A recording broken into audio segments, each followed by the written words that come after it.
আমি স্বরাষ্ট্রমন্ত্রীর কাছে জিজ্ঞাসা যে আপনি কিভাবে স্বরাষ্ট্রমন্ত্রী থাকেন, এতগুলা ছোট ছোট শিশুকে হত্যাকাণ্ডের পরেও আপনার কি লজ্জা হয় না?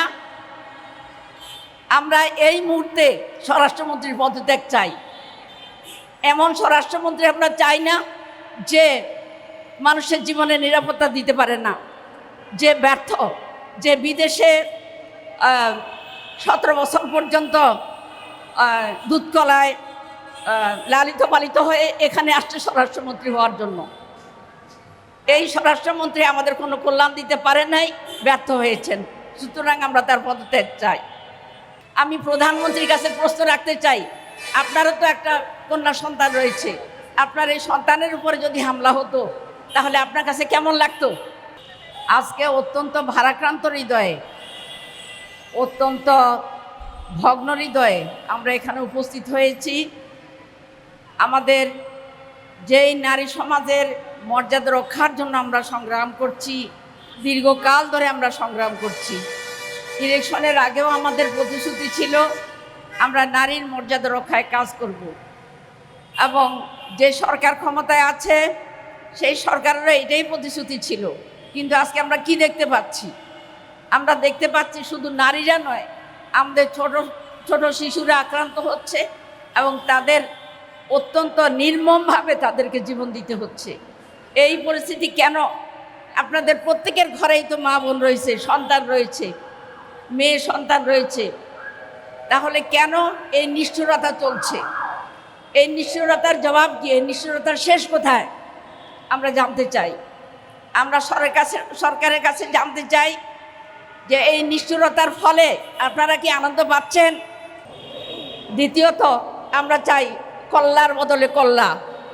এই রামিসাকে যেইভাবে হত্যা করা হয়েছে নিষ্ঠুর কায়দায়, তার মাথা কেটে বিচ্ছিন্ন করা হয়েছে।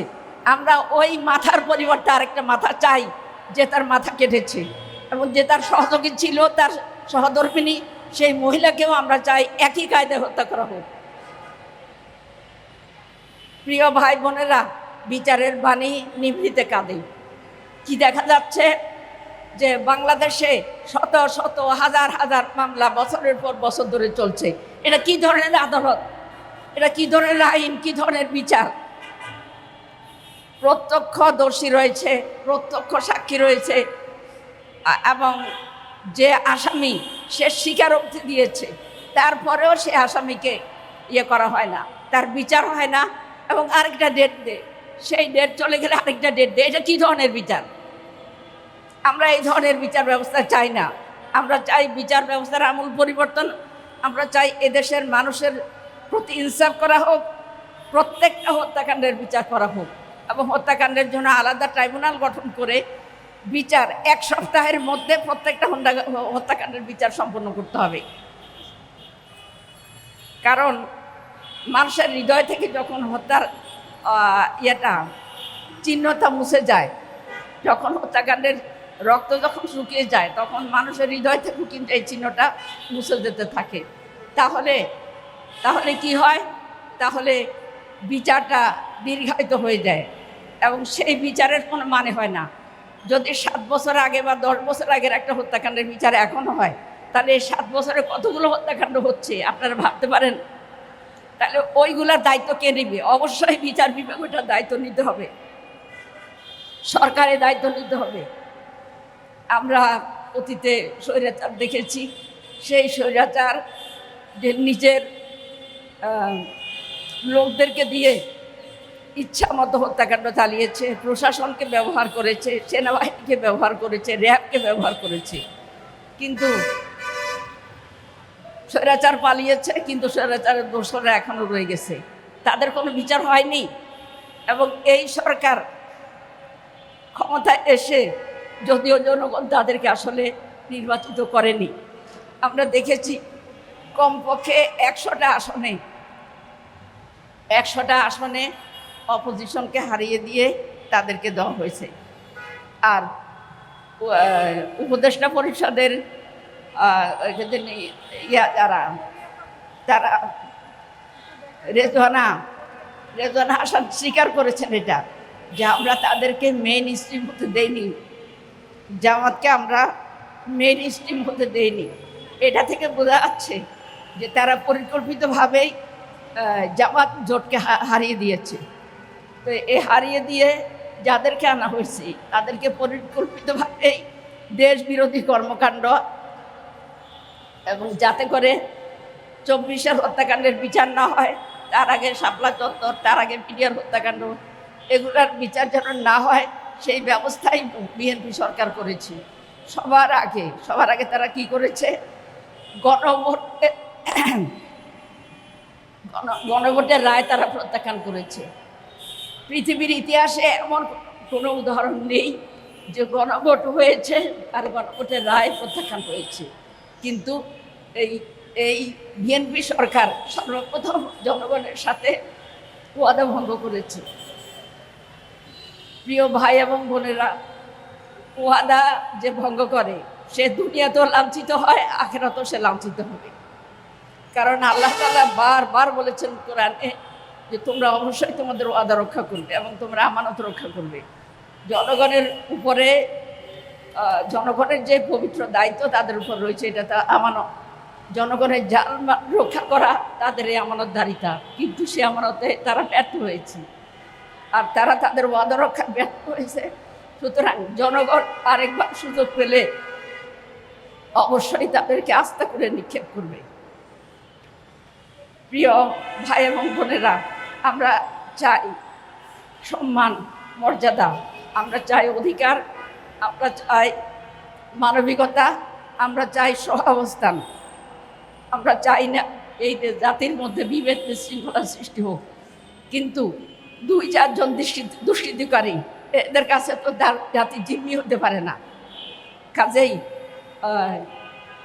জাতির বিবেকবান মানুষগুলো সোচ্চার হন। আপনারা যারা সাংবাদিক, আপনারা কিন্তু জাতির বিবেক, আপনারা নিজেদের বিবেককে বিক্রি করে দিবেন না। আপনারা এই চাকরির জন্য নিজের বিবেক বিক্রি করবেন না। আপনারা সত্য কথা, সত্য উপলব্ধি আপনারা লিখুন এবং আপনারা জনগণের হয়েই কাজ করুন, জনগণের পক্ষে কাজ করুন। এই রামিসার সহ মাত্র 9 দিনে 5টা শিশুকে খুন করা হয়েছে, এর মধ্যে 4 জনকেই ধর্ষণের আলামত পাওয়া গেছে। সুবহানাল্লাহ, আমাদের জাতি কোথায় পড়ছে? এই সমস্ত দুষ্কৃতকারীগুলো আপনারা ছেড়ে দিবেন? অবশ্যই ছেড়ে যায় না। হ্যাঁ, আমরা চাই না মব সৃষ্টি হোক, আমরা চাই যে সুষ্ঠু বিচার, কিন্তু সেই বিচার দীর্ঘায়িত হবে না এবং তাৎক্ষণিক মোবাইল কোর্টের মাধ্যমে বিচার সম্পন্ন হোক। প্রিয় ভাই এবং বন্ধুগণ, আমরা আজকে এমন একটা ক্রান্তিকালে অবস্থান করছি যখন এই জাতি নানা সমস্যার মধ্যে দিয়া অতিক্রম করছে। আমাদের জুলাই বিপ্লব হয়েছে, আমাদের তরুণ সমাজ জীবন দিয়েছে, আমাদের সর্বশ্রেণীর মানুষ জীবন দিয়েছে। কিসের জন্য? বৈষম্যমুক্ত সমাজের জন্য, ইনসাফ কায়েম করার জন্য এবং সব ধরনের জুলুমের অবসানের জন্য। কিন্তু আমরা দেখতে পাচ্ছি সেই জুলুম কিন্তু চলছেই। জুলুমতন্ত্রের অন্য একটা রূপ এখানে আমরা দেখতে পাচ্ছি। সেই জুলুম থেকে আমরা বাঁচতে চাই। এই জন্য আসুন আমরা সবাই এই যে সরকারের অন্যায় কাজগুলোর প্রতিবাদ করি, তবে সরকার যা কিছু ভালো সিদ্ধান্ত নেয় আমরা সেই সিদ্ধান্তের অবশ্যই সমর্থন করি। সরকার কার্ড দিয়েছেন, বিভিন্ন ধরনের কার্ড দিয়েছেন, খুবই ভালো কথা। কিন্তু আপনি যে 2000 টাকার একটা কার্ড দিয়েছেন, ফ্যামিলি কার্ড দিয়েছেন, আপনি কৃষক কার্ড দিয়েছেন, বিভিন্ন ধরনের কার্ড দিয়েছেন, কিন্তু আপনি চিন্তা করে দেখছেন যে আপনি 2000 টাকার কার্ড দিয়েছেন, কিন্তু ওই কার্ডের সুফল পেতে হলে তাকে আরো কত টাকা খরচ করতে হবে, আর তার ফ্যামিলি খরচ 10,000 টাকা বেড়ে গেছে। আপনি চাচ্ছেন দিচ্ছেন তার 2000 টাকার কার্ড, তাহলে এই কার্ড তার কী কাজে লাগবে? বরং আপনার দলের চাঁদাবাজি বন্ধ করেন, আপনার দলের যে গোগ্রাসী যে তৎপরতা এটা বন্ধ করেন, আপনার দলের লোকদের যে নারী নির্যাতন এটা বন্ধ করেন। আমরা জানতে পেরেছি একজন মন্ত্রীর মনোরঞ্জনের জন্য আরেকজন বিএনপির আরেকজন মহিলা সংসদ সদস্যকে দিয়ে 12 থেকে 16 বছর বয়সী মেয়ে খোঁজা হচ্ছে, এবং একজন একজন রিকশাওয়ালার সুন্দরী মেয়ে পাওয়া গেছে এবং তাকেই রাত কাটানোর জন্য কাছে দেওয়া হয়েছে। এই যদি হয় মন্ত্রীর চরিত্র, তাহলে এরা জাতিকে কি উপহার দিবে? এরা জাতিকে কি উপহার দিতে পারে? এরা জাতির জন্য দুশ্চরিত্র এবং খারাপ উদাহরণ। কাজেই প্রিয় দেশবাসী, আমি আপনাদের কাছে আহ্বান জানাবো, আপনারা সচেতনভাবে এই দেশের জনগণের প্রতি দায়িত্ব পালন করুন এবং আমাদের যেই সরকার রয়েছে সেই সরকারকে সঠিক পথে চালানোর জন্য আপনারা আপনাদের আওয়াজ তুলুন। আপনারা এই যে ওসমান হাদি, জুলাই যোদ্ধা ওসমান হাদি, তার বিচার, তার হত্যার বিচার এখন স্তব্ধ হয়ে আছে। এর আগে সাগর রুনি হত্যার বিচার এখন পর্যন্ত কিছুই হয়নি। বিডিআর হত্যাকাণ্ড, সেগুলোরও কোনো বিচার হয়নি, এবং এই বিচার যাতে না হয় সেই জন্য এই সরকার এসেই শুরুতেই পাবলিক প্রসিকিউটর, যিনি কারো টাকার কাছে বিক্রি হন না, যিনি কোনো স্বার্থের কাছে বিক্রি হন না, তাকে সাথে সাথে চেঞ্জ করে দিল। তারপরে আমাদের ইসলামিক ব্যাংক, এই দেশের একমাত্র ব্যাংক, যেই ব্যাংক সবচেয়ে বেশি সরকারের জন্য লাভজনক, রেমিটেন্স কালেকশন করে, যেই ব্যাংক হলো সারা বিশ্বের সামনে একটা উদাহরণ, এবং জাতি ধর্ম নির্বিশেষে এই ব্যাংকের উপরে সব মানুষের আস্থা, সেই ইসলামিক ব্যাংকে স্বৈরাচারী সরকার একেবারেই দেউলিয়া বানিয়ে দিয়েছিল। আর তাদেরকে, যারা দেউলিয়া বানিয়েছিল, তাদেরকে আবার ফিরিয়ে এনে তাদেরকে আবার দায়িত্ব দেওয়া হয়েছে। এবং মাত্র এই সপ্তাহের খবর, ইতিমধ্যেই 94,000 কোটি টাকা লোপাট করা হয়েছে। আমি জানতে চাই যে এই সরকার কোন মিশন নিয়ে আসছে? তারা শুধু খাওয়ার মিশন নিয়ে আসছে, তারা কিন্তু দেওয়ার মিশন নিয়ে আসেনি। সুতরাং আমরা কিছুতে তাদেরকে এই খাওয়ার মিশনে সহযোগিতা করব না, এবং তাদেরকে অবশ্যই জবাবদিহির কাঠগড়ায় দাঁড় করাতে হবে যে কোথায় তারা আছে এবং জনগণের এই টাকা তারা কি করছে, এটা অবশ্যই তাদেরকে জবাবদিহি করতে হবে। এই জন্য আমি আহ্বান জানাবো, বাংলাদেশ ব্যাংকের গভর্নর যাকে দেওয়া হয়েছে, এটা বাংলাদেশের ইতিহাসে আর হয়নি। কাকে দেওয়া হয়েছে? একজন ঋণ খেলাপি এবং ব্যবসায়ীকে বাংলাদেশ ব্যাংকের গভর্নর করা হয়েছে। এই বাংলাদেশ ব্যাংকের গভর্নর কখনোই এই ধরনের লোককে করা হয় নাই, করা যায় না, কিন্তু সমস্ত নিয়মকানুন ভঙ্গ করে এমন লোককে করা হয়েছে যে ঋণ খেলাপি। তো কাজেই বোঝাই যাচ্ছে যে ব্যাংকে কিভাবে ধ্বংস, ব্যাংক সেক্টরকে কিভাবে ধ্বংস হবে সে ব্যবস্থা করা হয়েছে। তো এইসবের বিরুদ্ধে আমরা অবশ্যই প্রতিবাদ জানাবো। দেশের আইন শৃঙ্খলা ব্যবস্থার চরম অবনতি হয়েছে, এবং সেখানে মানুষ চায় সে নিশ্চিন্তে তার ঘরে বসবাস করুন, নিশ্চিন্তে রাস্তায় চলাফেরা করুন, নিশ্চিন্তে কর্মস্থলে আসা যাওয়া করুন।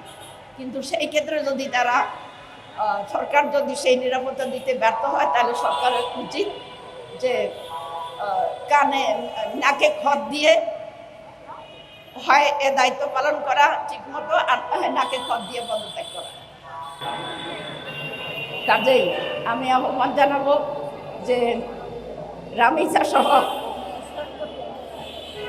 সহ যেসব হত্যাকাণ্ড হয়েছে, এই সমস্ত হত্যাকাণ্ডের বিচার, তাৎক্ষণিক বিচার হতে হবে, এবং এই বিচারের দীর্ঘসূত্রিতা করা যাবে না, এবং হাতের বদলে হাত, চোখের বদলে চোখ, কানের বদলে কান, মাথার বদলে মাথা। আমরা অবশ্যই এরকম বিচার চাই, যে বিচারে হত্যাকারী বুঝতে পারে যে যাকে হত্যা করেছে সে কি কষ্টটা পেয়েছে, এটা যেন হত্যাকারী বুঝতে পারে। কাজেই আসুন আমরা সবাই আওয়াজ তুলি, রমিসা সহ সব হত্যাকাণ্ডের আমরা বিচার চাই এবং আমরা নিরাপত্তা চাই, এবং ফ্যামিলি কার্ড নয়, আমরা চাই নিরাপত্তার কার্ড। আল্লাহ আমাদের সহায় হন। আল্লাহু আকবার, আল্লাহু আকবার, নারায়ে তাকবীর, আল্লাহু আকবার, নারায়ে তাকবীর, আল্লাহু আকবার, নারায়ে তাকবীর, আল্লাহু আকবার। বাংলাদেশ জামাত ইসলামী জিন্দাবাদ জিন্দাবাদ, বাংলাদেশ জামাত ইসলামী জিন্দাবাদ জিন্দাবাদ। নারী হত্যার বিচার করো। করতে হবে করতে হবে।